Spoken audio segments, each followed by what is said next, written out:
Her er så video 2 omkring OmniWin 2020. I denne video vil jeg vise, hvordan man kan importere en Inventor part direkte, uden først at skal lave det om til en DXF-fil. Det første jeg gør, er at trykke på File, så siger jeg Import.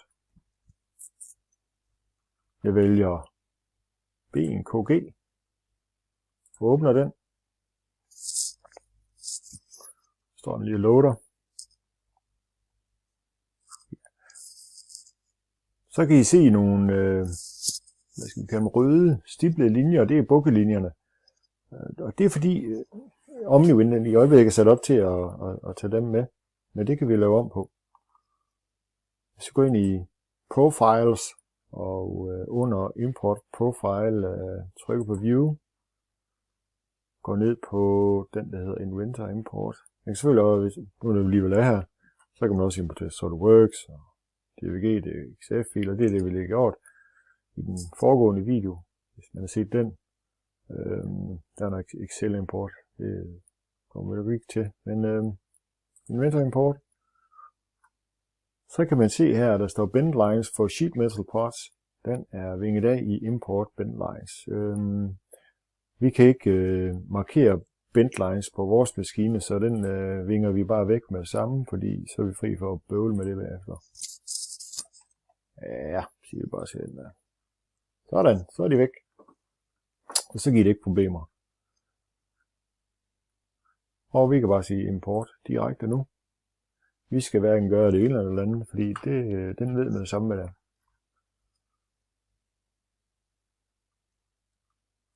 Vi kan højre klik, og så kan vi sige load technology parts. Vi skal lige huske at trykke på gem deroppe.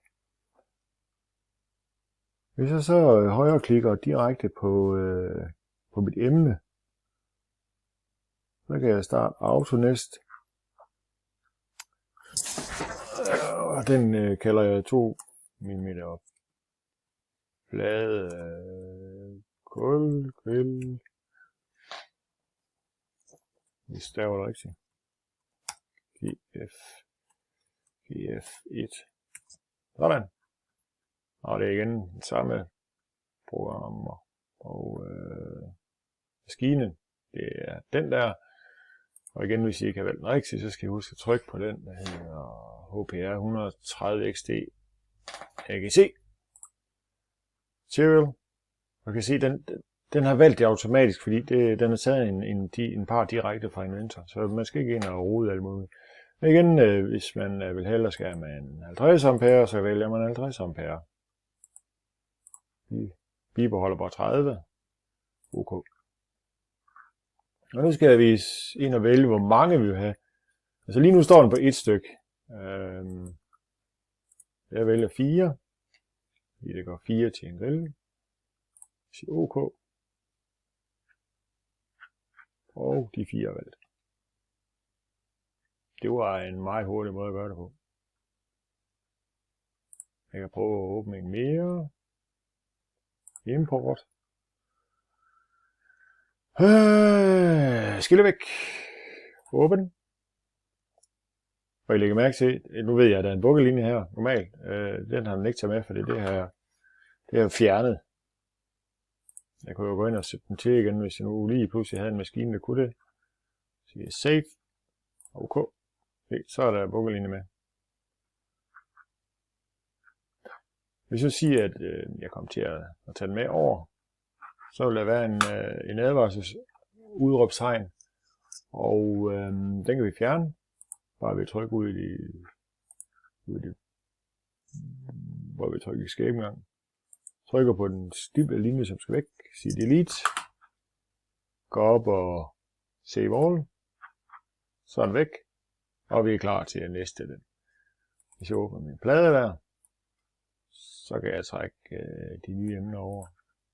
Nu er det jo fuldstændig vanvittigt at skære en firkantet plade på en plasmaskærer. Det klipper man i stedet for, fordi I kan også se, der bliver en masse spild imellem der, ikke? Plus at der er en masse rengøring, når det er plasmaskåret, og det undgår man, når man klipper, fordi så er det bare en kant. Selvfølgelig er der noget afgradning, fordi man vil jo ikke have skarpe kanter på sine emner. Især ikke dem, som man kan røre ved. Så nu har vi prøvet at importere en venstrepart direkte. Vi har konverteret den til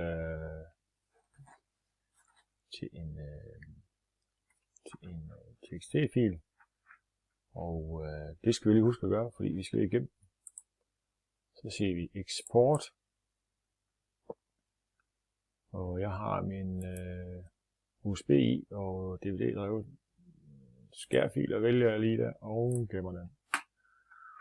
Så kommer der sådan en masse tekst her, og det viser bare, at det er en TXT-fil.